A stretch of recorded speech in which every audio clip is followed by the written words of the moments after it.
ہمارے ہاں عام طور پر یہ رواج ہے کہ جب کوئی ضرورت پڑتی ہے تبھی نماز استخارہ ادا کی جاتی ہے، لیکن صوفیاء کے نزدیک نماز استخارہ وہ روز پڑھتے ہیں۔ اچھا، اب معمولات دیکھتے ہیں۔ اب مختلف سلسلے ہیں، قادریہ سلسلہ ہے، سہروردیہ سلسلہ ہے، نقشبندیہ سلسلہ ہے، چشتیہ سلسلہ ہے۔ تو ان لوگوں کے جو مشائخ ہیں، جو ان کے شیوخ ہیں، جو شیخ حضرات ہیں، ان کے کچھ معمولات ہیں۔ تو جو مشائخ قادریہ ہیں، حضرت شاہ ولی اللہ محدث دہلوی فرماتے ہیں کہ قادری سلسلے میں بزرگان دین نماز مغرب کے بعد اوابین کی آخری 2 رکعتوں میں استخارہ مطلقہ اہل اللہ 7 ملا کر پڑھنے کی نیت کرتے ہیں۔ اس کی ہر رکعت میں سورہ اخلاص 6 بار اور سورہ فلق اور سورہ ناس 1 بار پڑھتے ہیں، اور نماز اوابین کے بعد دعا استخارہ پڑھ لیتے ہیں۔ اب نماز اوابین اگر آپ کو نہیں پتہ ہے تو اس سلسلے میں انشاءاللہ پھر بات کریں گے۔ یہ مغرب کی نماز کے بعد جو ہے یہ نفل ہوتے ہیں 6، تو اس کی آخری 2 رکعت میں وہ یہ خاص اہتمام کرتے ہیں مشائخ قادریہ۔ اس کے پھر کافی فضائل و فوائد ہیں اوابین کے، وہ پھر کسی اور درس میں ذکر کریں گے۔ اسی طرح معمولات مشائخ سہروردیہ جو سلسلہ ہے، اس میں شیخ شہاب الدین سہروردی رحمۃ اللہ علیہ فرماتے ہیں کہ ہمارے سلسلے میں نماز اشراق کے بعد 2 رکعتیں اس نیت سے پڑھی جاتی ہیں کہ وہ اس کے دن رات کے کاموں کے لیے استخارہ ثابت ہو۔ ان 2 رکعتوں میں آپ فرماتے ہیں کہ سورہ فاتحہ کے بعد پہلی رکعت میں تو سورہ کافرون پڑھی جاتی ہے، اور دوسری رکعت میں سورہ فاتحہ کے بعد سورہ اخلاص پڑھی جاتی ہے، اور پھر دعا استخارہ پڑھ لی جاتی ہے۔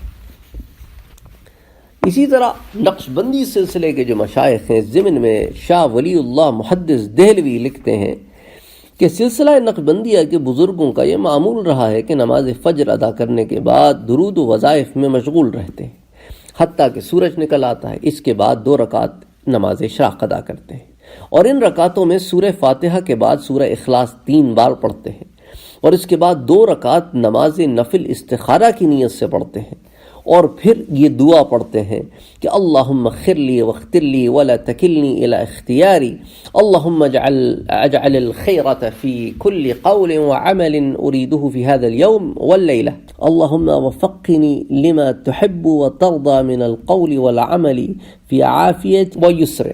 اسی طرح چشتیہ سلسلہ ہے۔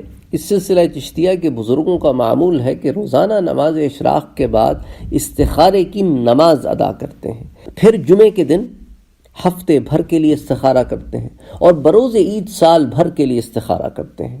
حضرت خواجہ نظام الدین فرماتے ہیں کہ ایک استخارہ دن بھر کے لیے کیا جاتا ہے، ایک ہفتے بھر کی خیریت کے لیے جمعۃ المبارک کے روز، اور ایک عید کے روز سال بھر کی بہتری کے لیے کیا جاتا ہے۔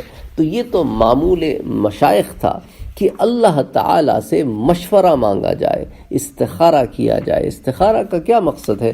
استخارہ کرنے کا مقصد یہ ہے کہ آپ اللہ تعالیٰ سے معاونت چاہتے ہیں، اللہ تعالیٰ سے مشورہ چاہتے ہیں۔